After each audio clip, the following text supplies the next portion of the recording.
Nat Geo's The Territory opens in Chicago on August 26th. We get a rare inside look at an indigenous community in Brazil and the struggle to keep their land and people alive. Director Alice Pritz here to chat all about it. Thank you so much for your time today. Thanks, Rudy. So excited to be here. I mean, this community went from several thousand to less than 200. Why is now the right time to talk about this film? I think there is a growing realization by everybody, but in particular within the environmental community, people that are concerned about climate change, that Indigenous people are not, victims of the effects of climate change, but rather the best hope we have to continuing to live on this planet. And we would all do well to listen to the messages that they've been trying to raise for generations now. I mean, you even hear some of the farmers in the movie talking about how the temperature was a lot hotter this year versus last year. So even they feel the effects, and they're right next to the rainforest. Yeah, absolutely. I mean, farmers, subsistence agriculturalists are on the front lines of climate change as well. They understand the effects of the changing weather patterns. Sergio and these farmers in our film, despite going out and burning and clearing the rainforest, they understand that the weather is changing, that the land is changing. They need more fertilizer inputs now than they ever did before. They're just unaware or unwilling to change the fact that their actions are perpetuating this system that put them there in the first place. Let's talk a little bit about how this film came to be and what resources did you think you were going to be able to have going into it, and what was kind of unexpected. Obviously, we got COVID in the middle of it, but talk a little bit about that process of what you thought going into it and what was actually filmed. Yeah, I mean, I came into this with myself, a camera, and a friendship with our Brazilian producer, Gabriel Uchida, and that was about it. And we just started filming, tugging at the thread. I'd come back with a little bit of footage. We'd write some more grant applications, but it was a really kind of low budget operation through most of production. Necessity is the mother of invention. And when COVID happened, we had to rethink our entire production model. We weren't able to enter this Indigenous territory anymore and had to say, okay, what do we do next? Are we done with the film? Do we start editing? Can we keep filming? How does that happen? And the response we got from the Indigenous protagonists of our film was, heck no, we're not done. Send us more cameras, send us better audio equipment, and we will shoot and produce the last chapter, the final act of this film ourselves. And I think that ended up opening up all of these creative possibilities and giving us and giving the audience, more importantly, a window into this Indigenous experience of this conflict in a way that I, as an outsider, never would have been able to film or get access to. Let's talk a little bit about gaining their trust. Talking with them, especially, all the footage that we get to see, the stories that they get to tell. And obviously that's not something that they probably give to everybody, but talk a little bit about gaining their trust and being able to share their stories. Yeah, I mean, trust is the bedrock of any documentary film. You can't do anything without it, and it's not worth even trying if it's not there. So for us, the first step in that was showing up, listening, trying to understand this community's perspective on outsiders, on film. And there was a lot of suspicion towards me, towards an outside film team, suspicion, distrust, and rightly so. There's so much that had been taken and exploited from this community by people who look like me as a white American man, people who behave like me culturally. And so, I didn't push back against any of that. All of that is warranted, valid distrust. And I think that they're right to have that. What we did was try to explain ourselves and our motivations and what we thought film is all about, what it's capable of in its best and highest, aspirational sense. When a film is big and reaches a lot of people and is able to take a cause and share that with the world in a way that creates empathy and moves people, stirs them to action, but also explain what a film requires of people. If you're involved in a documentary film, it's not a short time commitment. It's a multi-year thing. You don't have a lot of privacy, and you're also giving up, a lot of you're endowing somebody with a lot of trust that they are going to sculpt and shape your story and your narrative. in an honest and accurate way. And so we felt like there was a lot of work we had to do as outsiders in a film team to explain that and share that understanding with the community before we could embark on this film together. Obviously, in America, people think that, law enforcement, depending on where you grew up, where you live, that law enforcement may or may not be on your side. The same thing too with political leaders. And sometimes if there's an issue going on, you think, if I'm going to call the authorities, something's going to be done. But it's not just an American issue. We see this in Brazil as well. Yeah, there are several moments in the film where the indigenous community activists call on the authorities to try to do something about an invasion, about a crisis they're facing, and the response is, I'm sorry, there's nothing we can do anymore. The political winds have changed, and I think it's a really unfortunate side effect of the political atmosphere in Brazil right now. But in the absence of rule of law, in the absence of state protections, the Uruguay have stepped up and filled that vacuum of power themselves and begun these territorial surveillance monitoring missions and begun working to document their efforts in a way that the government and the state has to acknowledge, with evidence and GPS coordinates and the use of technology.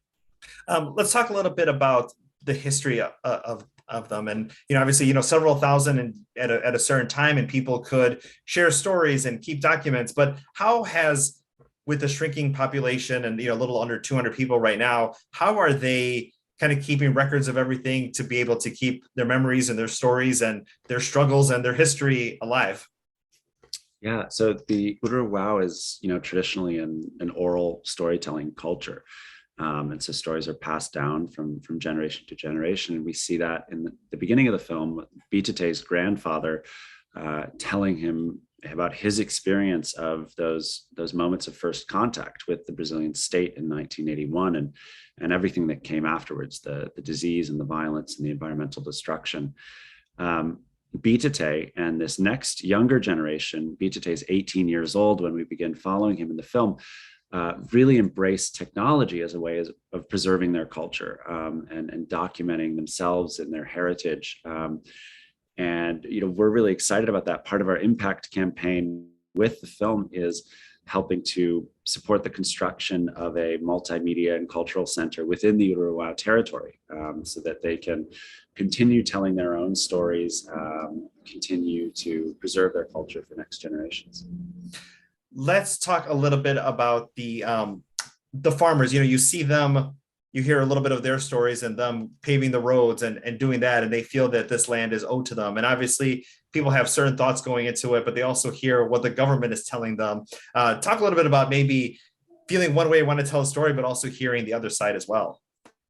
Yeah, so that impetus and motivation to reach out to the farmers and include their perspective in the story came from Bitate and Nadinho. It was something I shared as well, a desire to tell a story that moved beyond the kind of black and white, morally simplistic depictions of this that are often much easier told by outsiders sitting on the sidelines, but really do a disservice to those that are engaged in this messy, complicated, very human fight on the front lines, the frontier of the Amazon.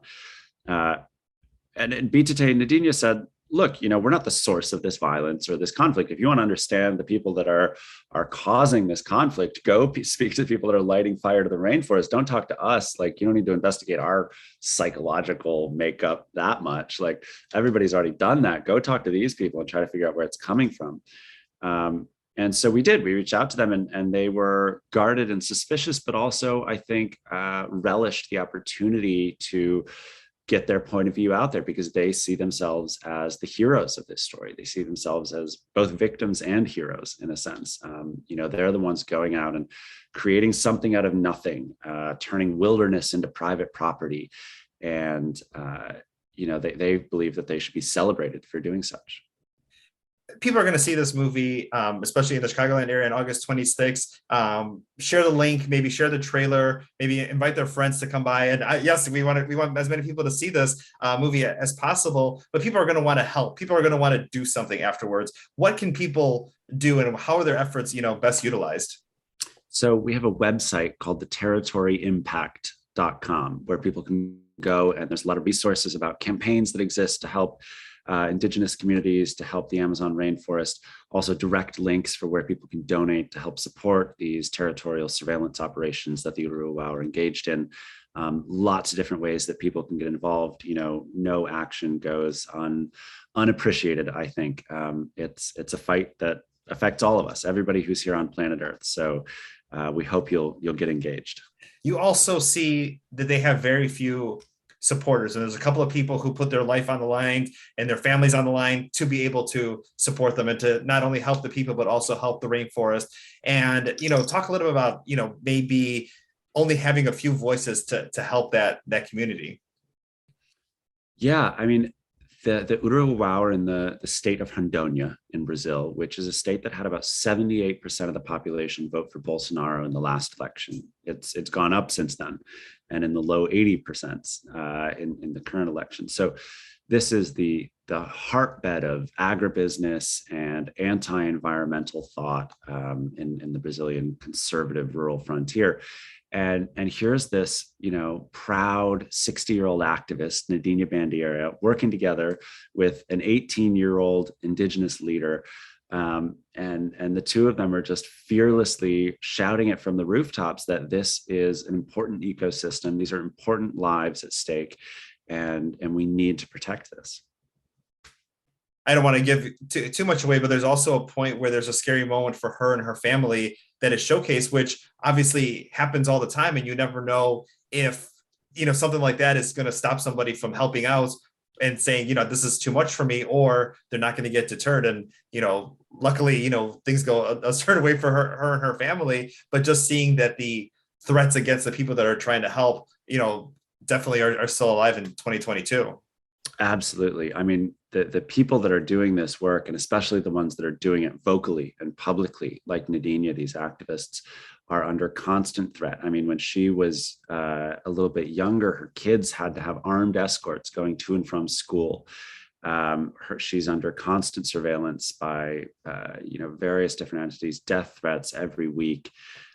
So it's a dangerous situation, and I think we saw that with Dom Phillips and Bruno Pereira, the journalist and Indigenous ally who were just recently killed in the Amazon. It is a conflict. It's an active conflict, and those people that are out there doing this work are in danger for sure. As far as obviously you do your research and you do prepare your team getting ready to do a movie. But what was it like? You spent several years doing this. What did you learn that you weren't expecting to learn, from this film? Wow. I think one of the things that was really interesting for me was the way that decisions get made within the Uruguay is it's all done by consensus. And so you have 6 different villages spread out 6-8 hours apart. And in order to do anything, in order to decide we're going to go on a surveillance mission, whatever, you have to have representatives from each of those villages come and meet in person for a day or 2, sometimes 3, and everybody has to agree before you go forwards with anything, which is antithetical to the filmmaking model, which is very hierarchical. You have financiers who get to say what happens, and then you have directors and producers who make decisions creatively, and assistant editors and other people who carry out those decisions. And trying to merge those two modes of operating when we were collaborating so deeply with this Indigenous community was a really interesting learning experience for me, and something I think I will probably carry with me into whatever I work on next. So, Alex, thank you so much for your time today. The territory opening up August 26th here in the Chicagoland area. Yes, tell your friends, tell your family. Thank you. We will. Thank you so much for your time today. All right. Bye-bye. Thank you.